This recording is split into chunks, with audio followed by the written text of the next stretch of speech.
కాపరి అయిన దేవునికి మహిమ కలుగునుగాక. ప్రియ స్నేహితులందరికీ దివ్య వాక్యోదయం. ఈనాటి పాఠ్యభాగము యోహాను సువార్త 10:12. జీతగాడు గొర్రెల కాపరి కాడు గనుక గొర్రెలు తనవి కానందున తోడేలు వచ్చుట చూచి గొర్రెలను విడిచిపెట్టి పారిపోవును. తోడేలు ఆ గొర్రెలను పట్టి చెదరగొట్టును. ఈ దినాల్లో ఎక్కడ చూసినా కూడా క్రైస్తవ సేవలో జీతగాని ఆత్మే కనబడుతూ ఉంది. మన హృదయాల్లోకి అది ఇంకిపోకుండా ఉండేటట్లు మనము జాగ్రత్త పడాలి.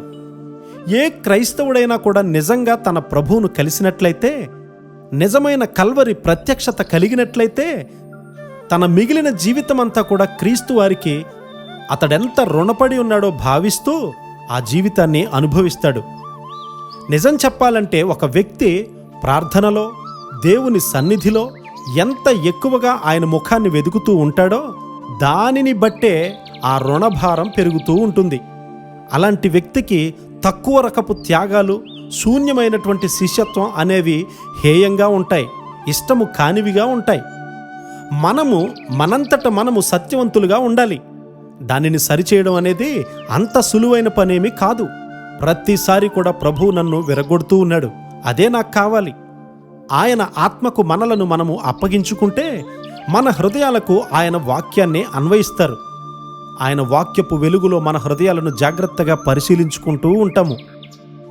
మనము ప్రతి ఆలోచనయు పరీక్షింపబడి క్రీస్తు యొద్దకు చెరపెట్టి రావలెను. 2 కొరింథీ 10:5.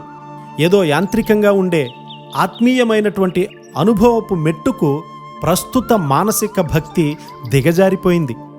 బోధకులు విధేయతకు అడ్డదారులు బోధించినప్పుడు మూఢభక్తి గల క్రైస్తవులు ఎంతో సంతోషంగా ఉంటారు.